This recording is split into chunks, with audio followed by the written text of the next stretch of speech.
Good evening, ladies and gentlemen. This is Hairymuppet. Hairymuppet. Why the hell did I mispronounce my own name? This is Hairymuppet. Welcome back to Factorio Space Age, and we are doing the tutorial for the last of the primary three planets. So we've done Volcanus, we've done Fulgora. We are now doing Gleba, and then we'll have to jump over and do Aquilo and something like that. So yeah. Now, Gleba is an interesting planet. It's arguably got the most complicated mechanics. I mean, Volcanus has very simple mechanics. The Fulgora has recycling, which is reasonably complicated, but Gleba is definitely the most complicated of the first three, and the main reason is spoilage. But we'll get into spoilage in a second. Let's just talk about when you first land on the planet. Now, if you have default settings on, there will be enemies. I didn't, so there were no enemies for me. But you have to be prepared to have very little of any resources.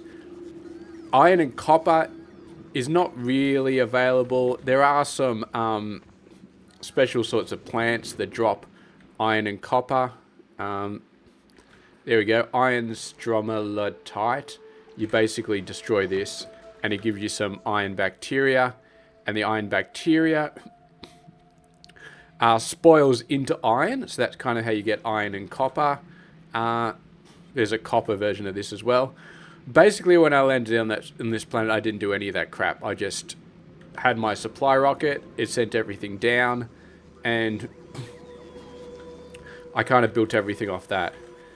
We may have a problem with too many seeds. I was destroying seeds, but then I turned that process off because I ran out of seeds. And now I think I need to turn that process back on. I'm not sure where that process is.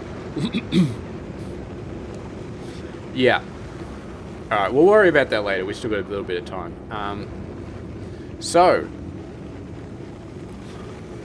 Basically, the main thing you sort of have to do when you land to start building science is, you get a basic biochamber building, and biochambers are kind of, how do you make biochambers again? Very, very basic resources. Agricultural towers, pretty basic resources.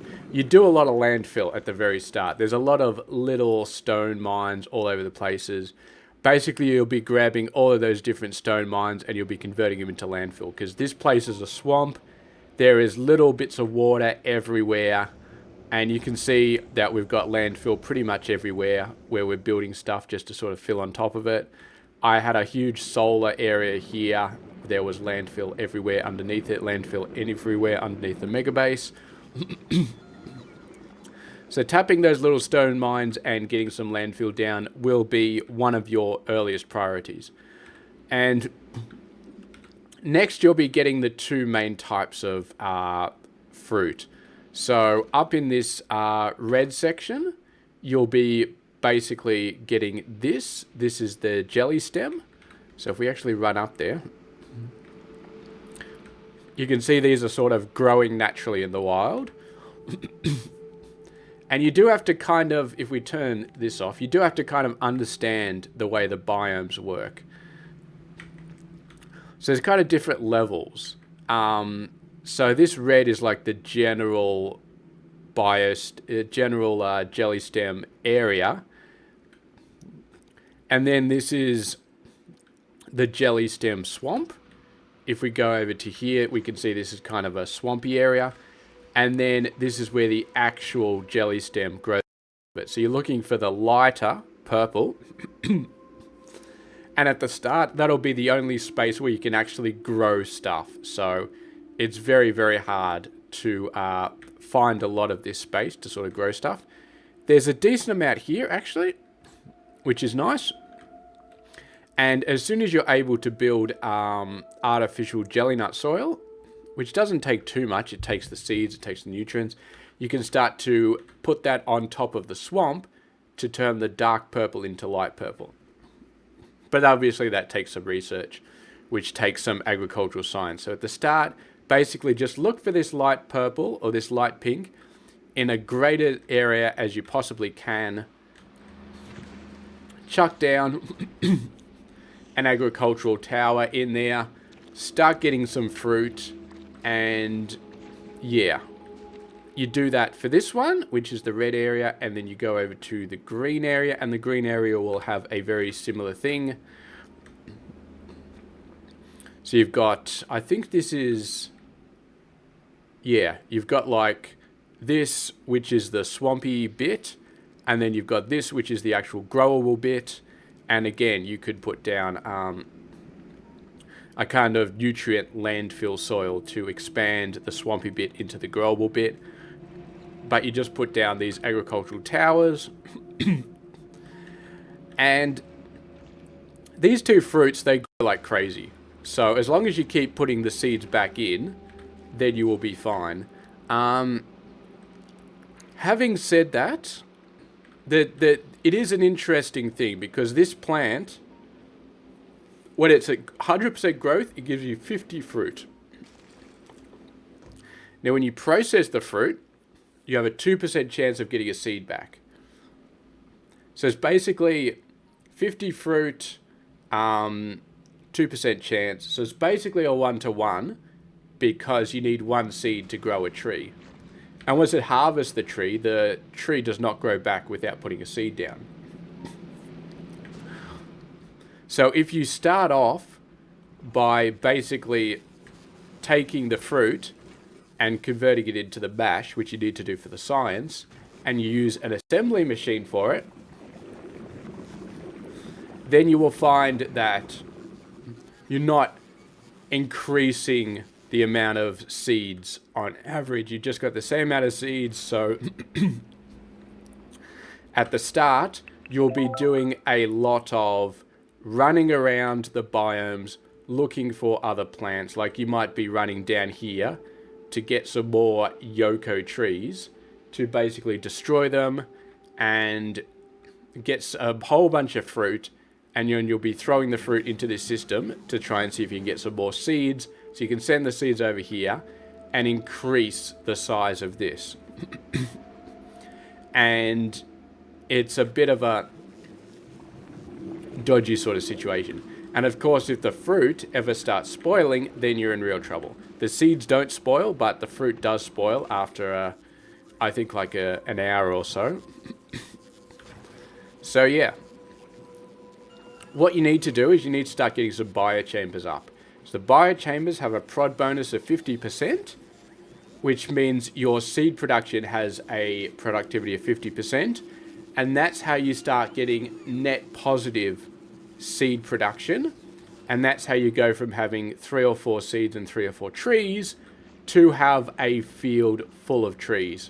And then your productivity is just through the roof. So it's very important to get those biochambers, doing the mash and doing the jelly nut processing into jelly on the other side, because you need that prod bonus to get net positive on your seed creation in order to get more and more trees to increase your total productivity. And eventually you end up with extra seeds that you don't know what to do with, and then once you get those, you start building the artificial Umako soil and the artificial jelly nut soil. And as we said, you start using those to expand the buildable room for your farm, so you can put more things into it. And eventually you get to the point where I am, where you've just got 170,000 seeds in your system because you're not dealing with them properly. But anyway, that is what it is. So, in terms of the actual science, what do you do with that fruit? So we already said you create the Umako mash, you create the jelly. Now, we haven't talked about spoilage too much, so let's talk about spoilage. So these fruit has a spoil time of 1 hour. So after an hour, it basically turns into spoilage, which is a very generic resource, which is useful for some things, but overall it's not that useful. Now, the Umako mash, it spoils in 3 minutes. So as soon as you create this, you got to use it really fast because it will spoil like crazy. So that's why I've got this relatively short belt. And basically what we do with it is we take jelly and Umako mash and we smush it together into Bioflux. And the Bioflux is good because it has a spoil time of 2 hours. So you definitely want to get the Umako mash and the jelly together as quickly as possible, make the Bioflux, and then once you got the Bioflux, you can sort of relax a bit. Now, one thing I should probably mention is the biochambers require nutrients as a fuel source. So these biochambers don't use electricity. These bloody rockets, they just go all the time. All right, I'm going to move a little bit away from the rockets because they're very noisy. But yeah, basically, every single biochamber requires nutrients. So it's very important to use the biochambers as soon as possible, but you've got to get nutrients. The easiest way to get nutrients is you convert Umako mash into nutrients, and the ratio for that is fairly good. You can also convert Bioflux into nutrients, and the ratio for that is 5:40, which is, that's by far the best way to get nutrients. So you probably have to do a little bit of playing around with assemblers or something like that to get a bit of Bioflux, and then you start converting it to nutrients, and then you're beautiful. It's a system that will produce so many nutrients, you're fine, but the problem is nutrients also spoil very fast. They've got a spoil time of 5 minutes. So you have to be very careful about these guys spoiling. And the thing is, they will spoil inside the machine. So you have to make sure that you pull them out of the machine at all times. So that's why this one, technically, if there's any space on this belt, it'll put spoilage onto it as well. And then this thing will pull it off. If we wanted to do it easier, we could do this.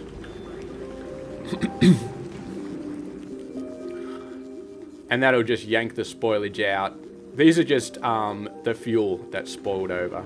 So this is what I like to do. I like to have a robot network. I like to put spoilage into active providers at every possible step. And you can see at the end of every belt where there's anything that can spoil, I just put an active provider and a filtered request, filtered bulk inserter at the end of the belt. Any chest that request nutrients or anything else that can spoil, put another inserter off it onto an active provider with a spoilage thing. And as you can see, I do it a lot here. This is a little bit paranoid, but it's definitely well worth it.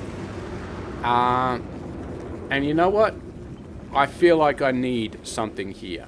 It's kind of working okay, because this stuff, it is being covered up here.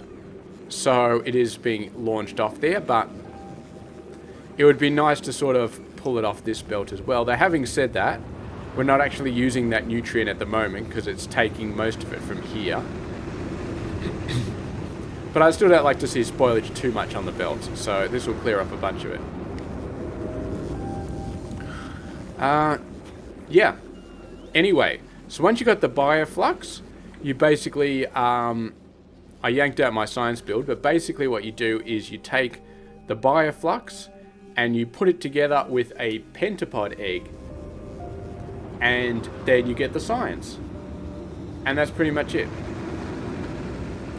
Now, pentapod eggs you get from destroying biter nests, or pentapod nests, as they're called on this planet. It does have pentapod enemies, and they're kind of like these weird green spider things. I have enemies turned off, so I've never seen them, but I still see the pentapod nest. So basically what you do is you just go over to one of them and you just shoot it, and then it's basically yeah, basically just drop some pentapod eggs. Now the pentapod eggs do spoil, but what you do is there's a process that you can only do in a biochamber where you chuck in a pentapod egg and then it'll produce 2 pentapod eggs. But you got to dump in a whole bunch of nutrients. And we may actually have a problem here.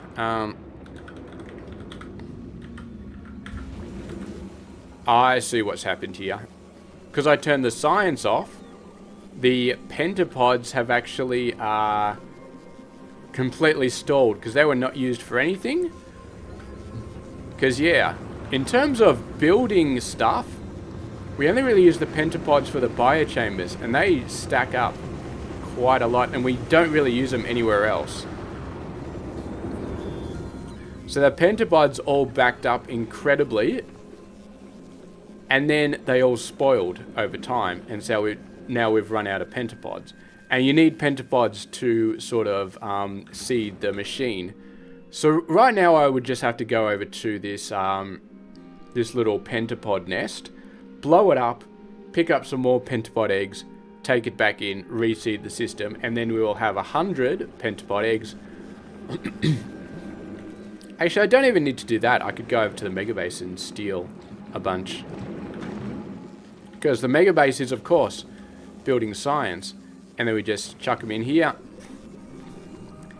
And that'll start rebuilding it. I got a nice little network that basically, whatever pentapod eggs gets created, it sends them off this side first, so that this entire process gets seeded up. Yeah, because you do not want to run out of pentapod eggs if you can help it. Now, having said that, if you're playing on default settings and you got pentapods constantly attacking you, you may just have more pentapod eggs that you know what to do with. I'm not sure if they come from enemies or just from biter bases. Pentapod bases, anyway. But that is the basics of the science. The most important thing is finding a good location for the jelly nuts and for the whatever. I'm not sure how to say that. And putting a bunch of farming, but you don't need a lot. In fact, this is a pretty big one. Over here we've got one that's double the size. This one is doing 5k SPM. And you can see how slowly this belt is draining. Okay, that's 5k SPM worth of jelly nut going in there. It's draining, but it's not draining all that fast. So, having said that, the 5k SPM base is using all legendary prod modules. So, yeah, that is why we're using so little of that stuff. But before we go to the Megabase, I would say number one thing is take care of your spoilage. Always assume that anything that can spoil will be spoiled at some point, so you always want to have these inserters going off there. Make sure to take care of your nutrients. Nutrients will spoil left, right, and center. They will spoil inside the machine.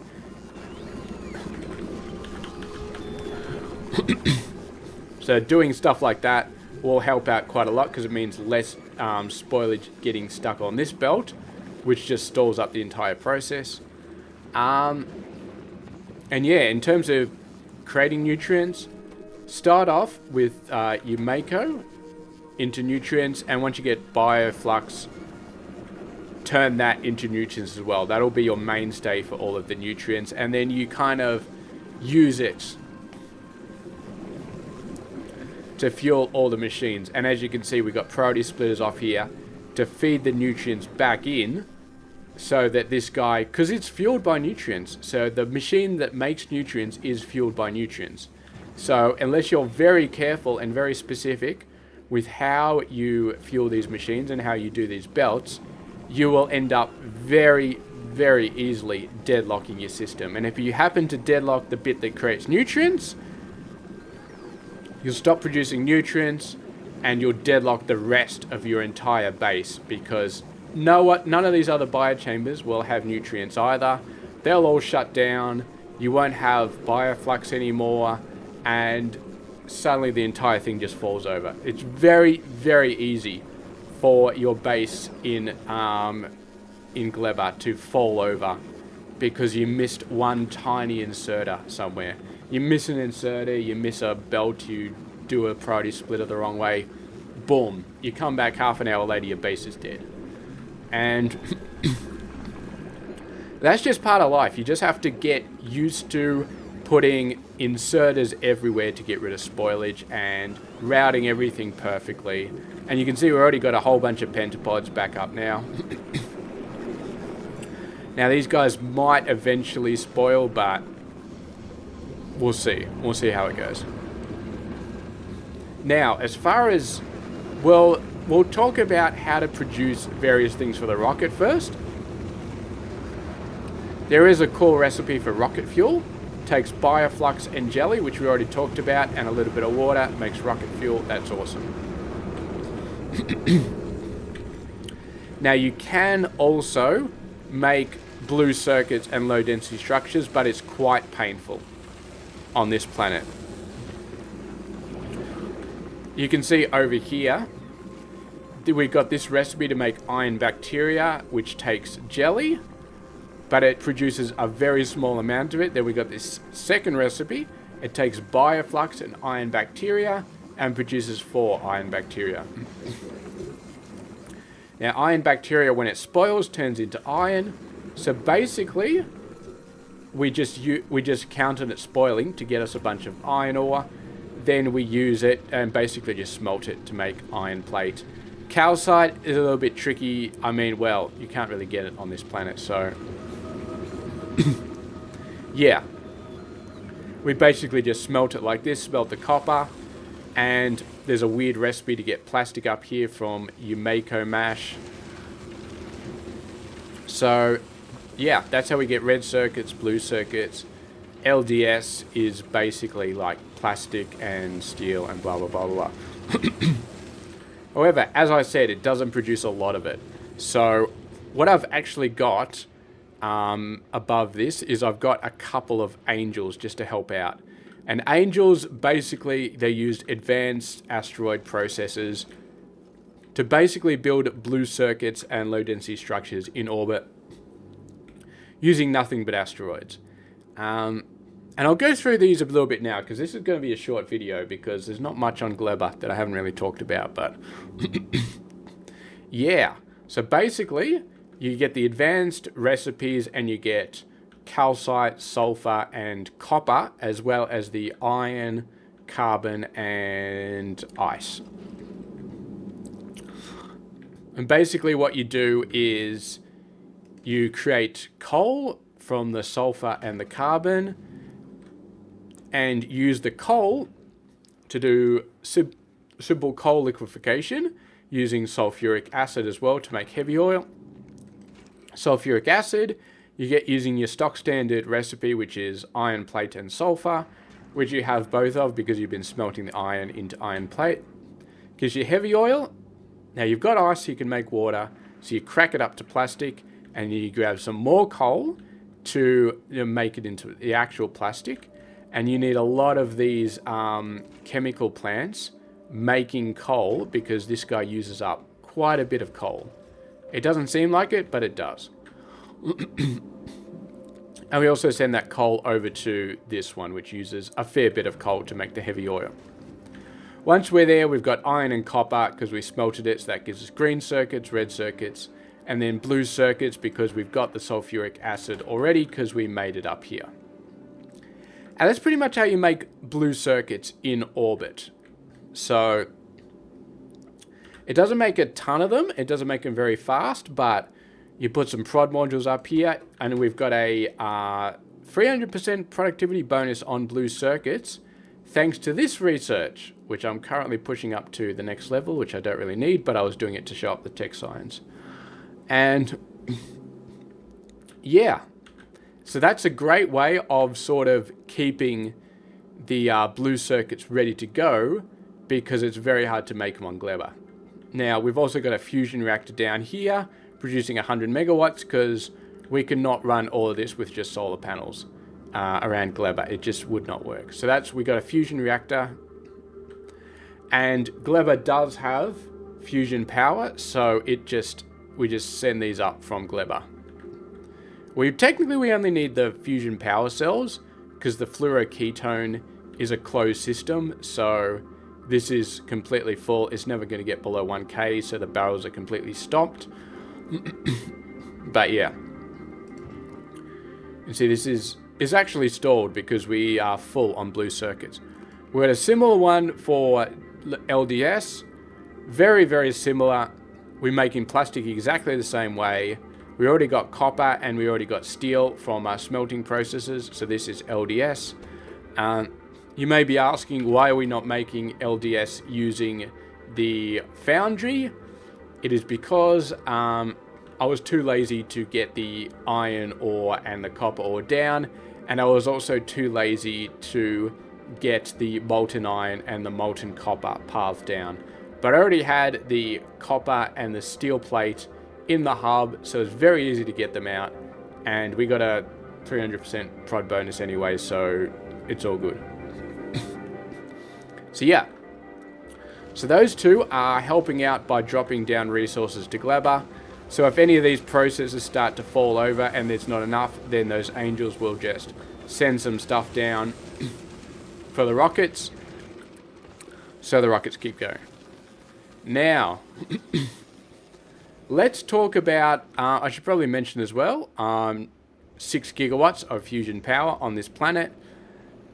In terms of power on this planet, it's a little bit funky how it works. There's not really good options. If we go to the space map, Gleba has 50% solar power in atmosphere.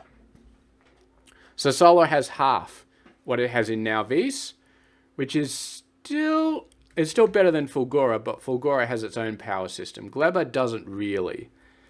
So Gleba, I used solar originally, but I would recommend probably setting up some nuclear when you land on Gleba, because solar is painful on this planet. It really, really is.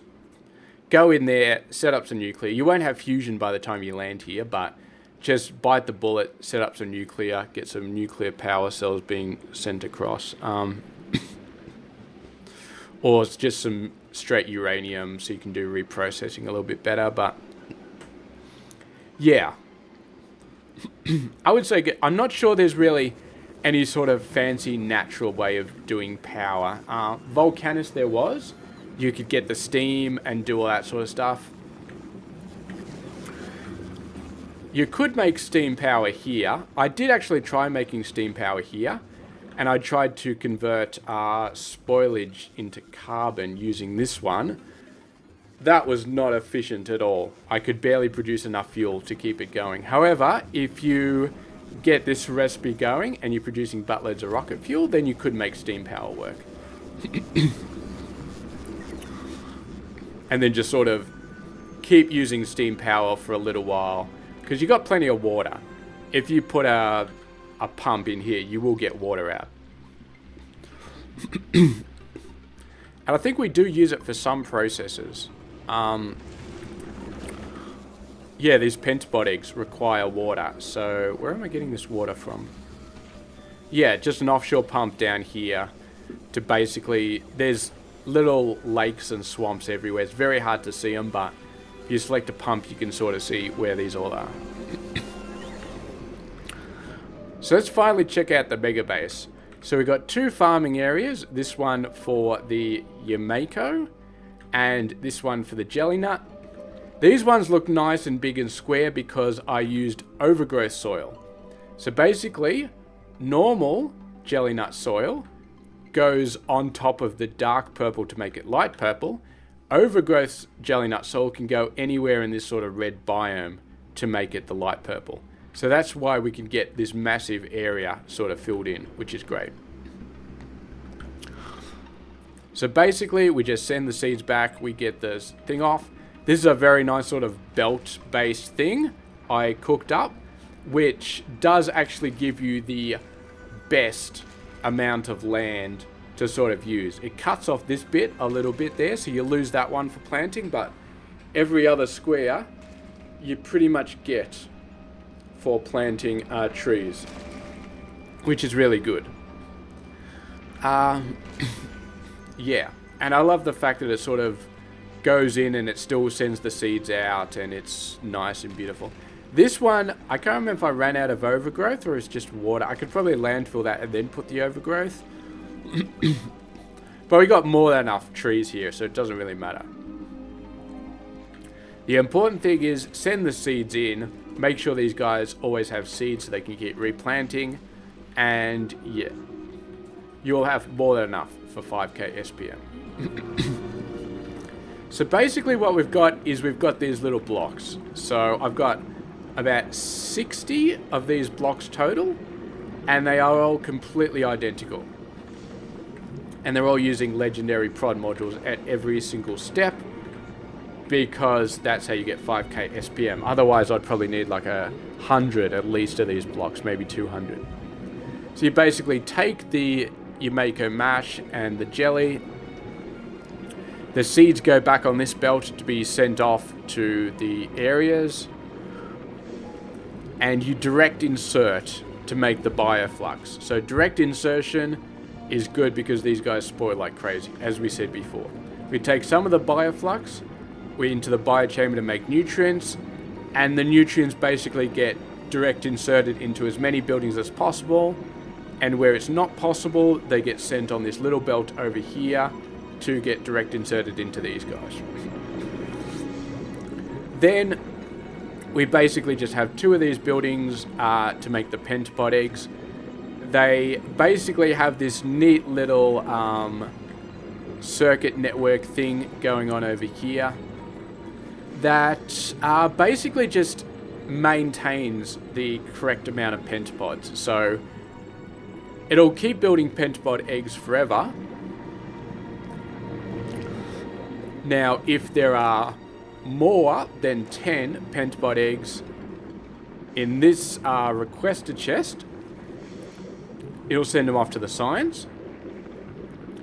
If there's less than 20, it'll also send them off to here. So it's kind of a weird sort of thing, and then if it's greater than 0, it'll send them in there. So if it's between 10 and 20, it'll sort of do both of these. Well, usually it'll maintain at about 20. So if it's less than 20, it'll chuck them in there. But if it's greater than 10, it'll chuck it in there. So it kind of uses both inserters most of the time. If it ever gets below 10, then this one will shut off and it'll stop making the signs while it replenishes this amount. But this is enough to keep the signs pretty much going full speed. And we've got another one on the other side because you do need 2 of these biochambers producing the pentapod eggs to keep this science going 100%. And in fact, this one produces a net of 0.63 because it's 0.88 per second, but it takes in 0.25 per second, so it produces a net of 0.63. And this one takes in 1.25, and 0.63 multiplied by 2 is 1.26. So it's almost a perfectly balanced system, but we're producing a tiny bit extra pentapods, which I'm not actually sure what happens. Eventually, I guess this will grow up to be like way too much, but yeah, I don't know. I'm not sure exactly what happens. I guess eventually this might overflow.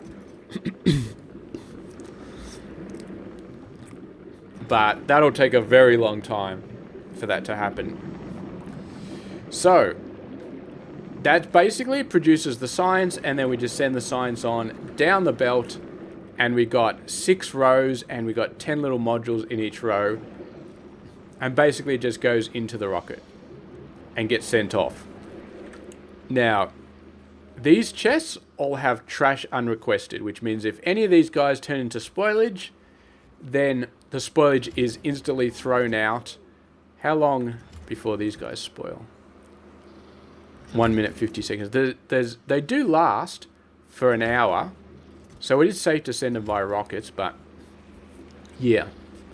What we also have is a little recycler set up over here. And the reason we have that is because we want the freshest science to be ready to go.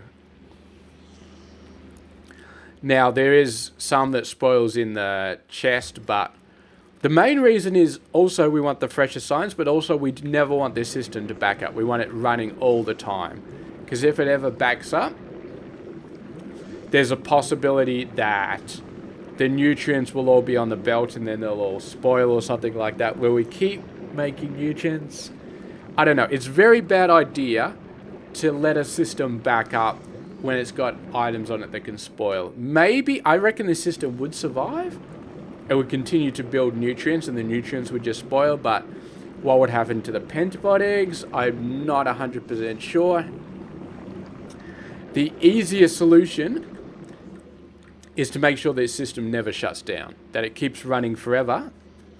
And if it keeps running forever, then we never have to worry about those problems. And we're never going to run out of jelly nut or Yumeko because these farms are just way overproducing. And we're never going to run out of pentapod eggs because we are producing pretty much in equilibrium using this system. So yeah, we can just let this run forever. It's probably not great for the UPS, but then again, we're calculating our perfect UPS based on research productivity, which does take green science. So there you go. So yeah, that's pretty much it. That's pretty much it for Gleba. So actually finding your way around this base is the real pain. Getting the first bit of science is the real pain. Getting the first bit of, you know, everything is the real pain, because you will make so many bases that will burn out, that will get to, that will just fall over because you forgot one inserter and suddenly there's a buttload of spoilage on a belt that you didn't expect, and you'll have to go back to the base over and over and over and over again to fix minor things because it's just not perfect. I think this base right now is perfect, but yeah, if I had $1 for every time I had to go back to Gleba to fix up the bloody base, well, let's just say I could play Factorio all day and not have to worry about my real job. But yeah, we got some other miscellaneous stuff down here as well. Making the bio chambers, making some bots. I messed around with the idea of making science on here once, because I thought then I don't have to worry about Gleba science spoiling on the rocket ride. But then of course we discovered the biolab with the 50% science drain that can only be built on NowVis. Can't be built on Gleba, can only be built on NowVis. And that put to rest any plans I had of doing the science on Gleba. Because it does make sense as well. It's like a very central hub. It's like one stop away from every single planet, Gleba. It's a beautiful hub. NowVis, not so much. It's two drops away. 2 jumps away from Aquilo. So Gleba was definitely a better one. But again, Biolab, can't build it on Gleba. So, not great. And I'm going to have to reintroduce. I might as well do it while I'm here, because otherwise I'm going to forget to do it. Let's get some recyclers.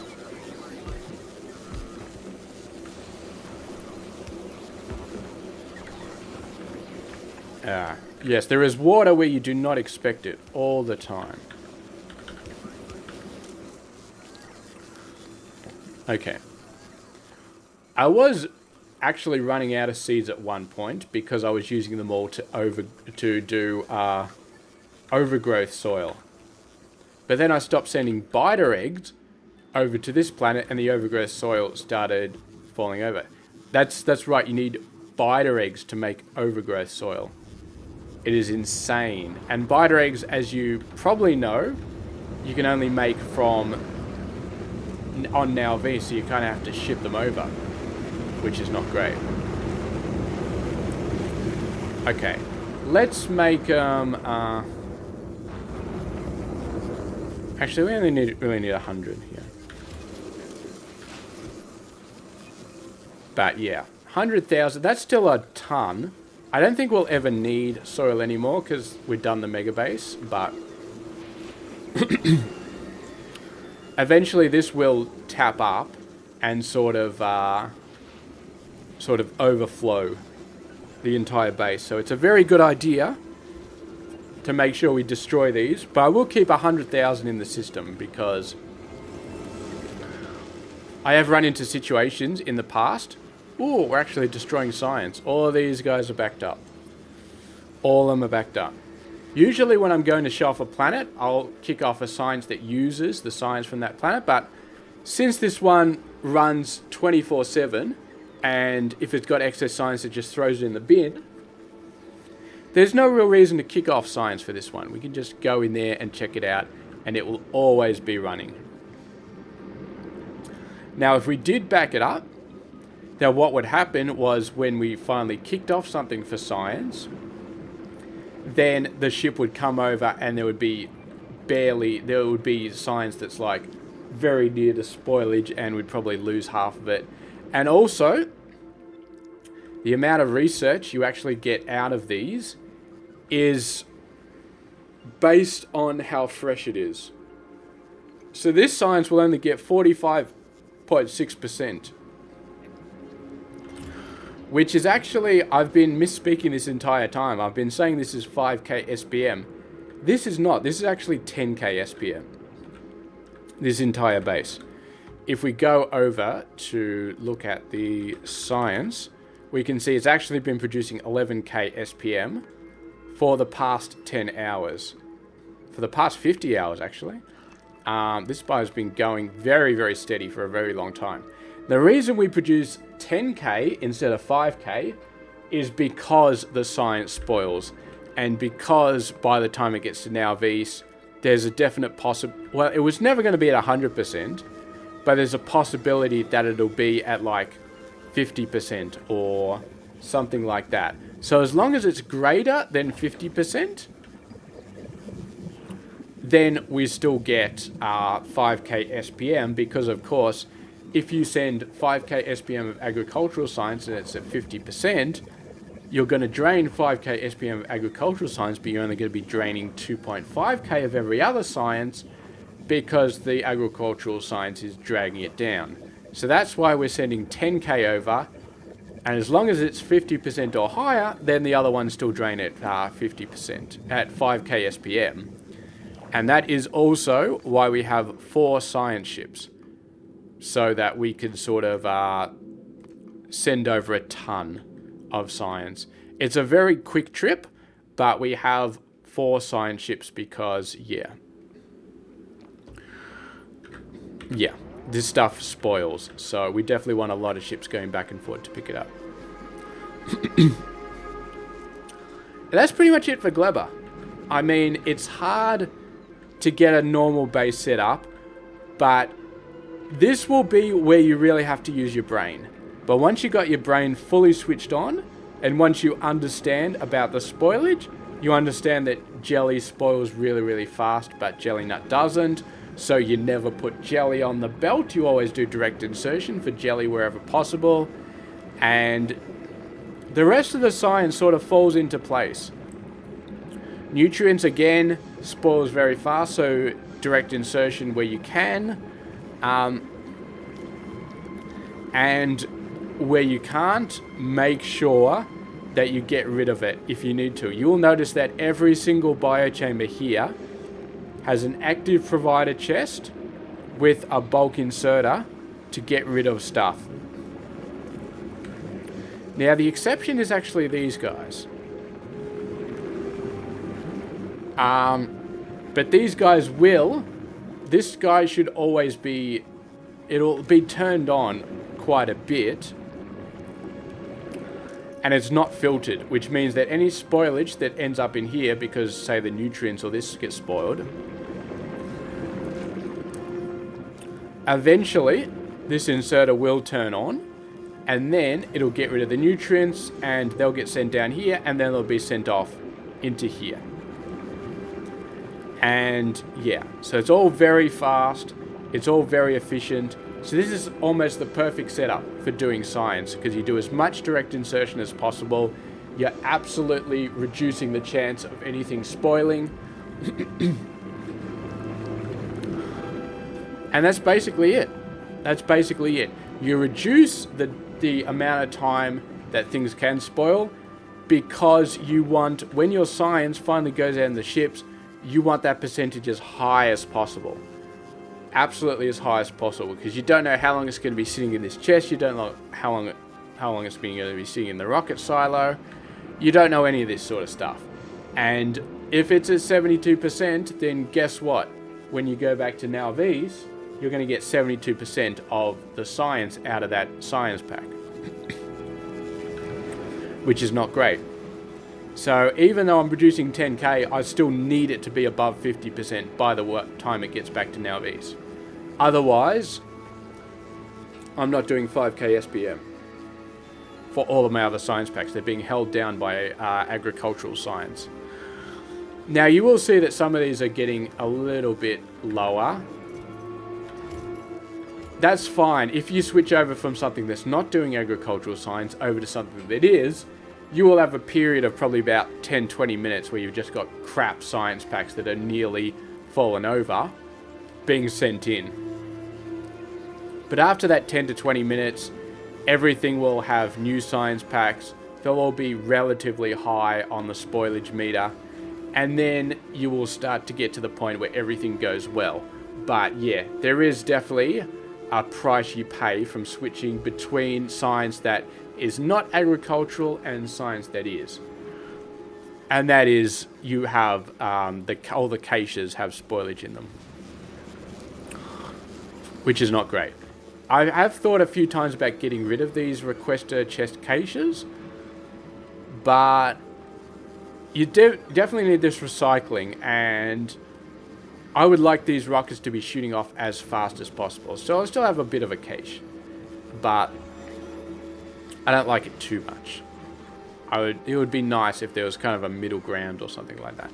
I mean, the chests are very constrained. They only have 5 science packs in them, but still. So anyway, that's pretty much it for Gleba. Not really much going on here other than that. You do have to be careful when you're doing iron and copper, because these guys, to make more iron and copper, do use up bioflux. You can very easily destroy your bioflux supply by trying to make too much iron and copper early in the base. So I wouldn't actually recommend trying to make large amounts of iron and copper early on in the base, because it uses a lot of bioflux, and you may end up using a ton of bioflux, and then suddenly the bioflux is not there to produce nutrients, and suddenly your entire base falls over because of lack of nutrients, and suddenly you have to fly out all the way over to Gleba to fix it. It's very, very easy to make this base fall over. Oh, by the way, you can produce nutrients from spoilage. This is kind of an emergency procedure. I would not make your base around this process, because this process sucks. Do not do that. The only reason I really do this is when I've got too much spoilage, or when I'm very low on nutrients. I do it as well, but mainly it's to either get rid of spoilage, or if I'm very low on nutrients, maybe we'll increase this one a little bit.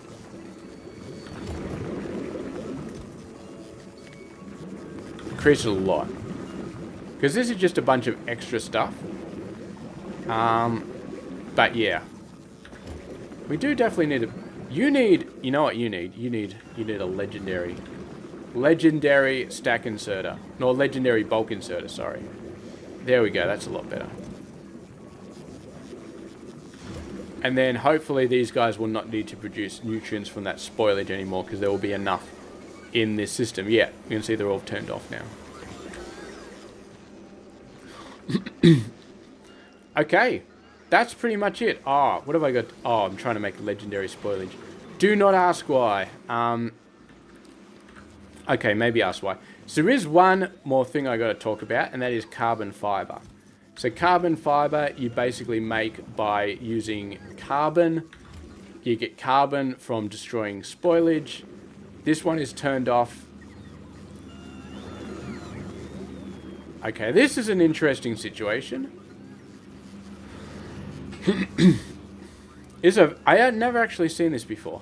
This one is inserting spoilage.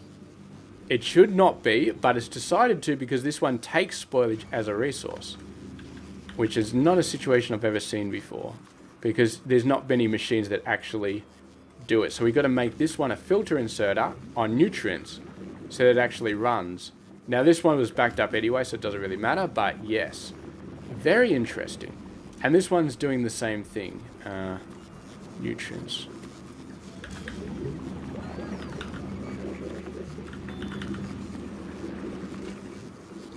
Yeah. That's not supposed to be in there. It's supposed to be Umako. But anyway, you make carbon fiber with Umako mash and carbon fiber is kind of like holmium plate. It's something that you can grab on Gleba and you can make stuff with. If we go over to carbon fiber, the main thing that you'll be using it for is rocket turrets, which you need to be able to get to Aquilo because it's got bigger asteroids. You need rocket turrets there. This is nice for more equipment space. Quantum processor, there's also Aquilo level tech, and stack inserters, which takes carbon fiber and jelly. So if you want to use stack inserters instead of bulk inserters, you will need to go to Gleba in order to make them. Yeah. But the rest of this is all Aquilo level tech. We'll talk about that in the Aquilo video. But anyway, that's pretty much it. Hopefully we start chewing down some of these seeds.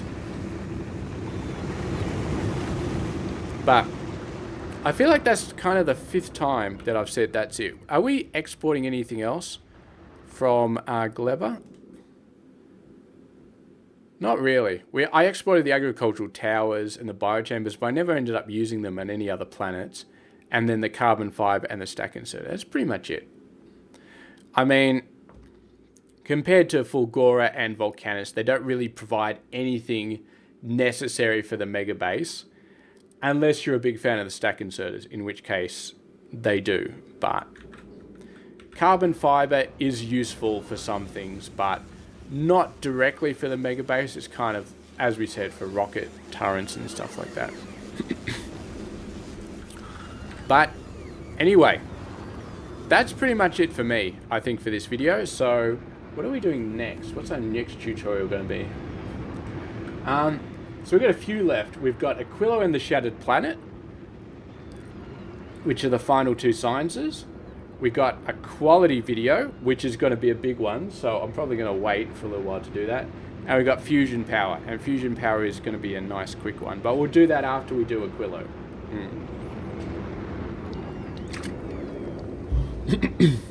But yeah, quality. I may do quality next, I'm not sure. It'll be either quality or Aquilo. I got to think about it. But anyway, that's basically it, and God, I love this Megabase build. This is one of the most awesome... I mean, it's an awesome small build. I've made awesome big builds. This is one of the most awesome small builds I have ever made. It's very small. It's very constrained. It's very, very well tuned. I mean, these speed modules, beacons and stuff, it's absolutely tuned to perfection. What did we say? We're building 1.26 of these guys per second, and we need 1.25. That was not exactly done on purpose, but yeah, it was pretty damn beautiful. And you might actually be able to see we're using stack inserters here. We could use normal bulk inserters, but I just decided to use stack inserters because why the hell not? Anyway, that's pretty much it. Thank you very much for watching. I'll see you guys later.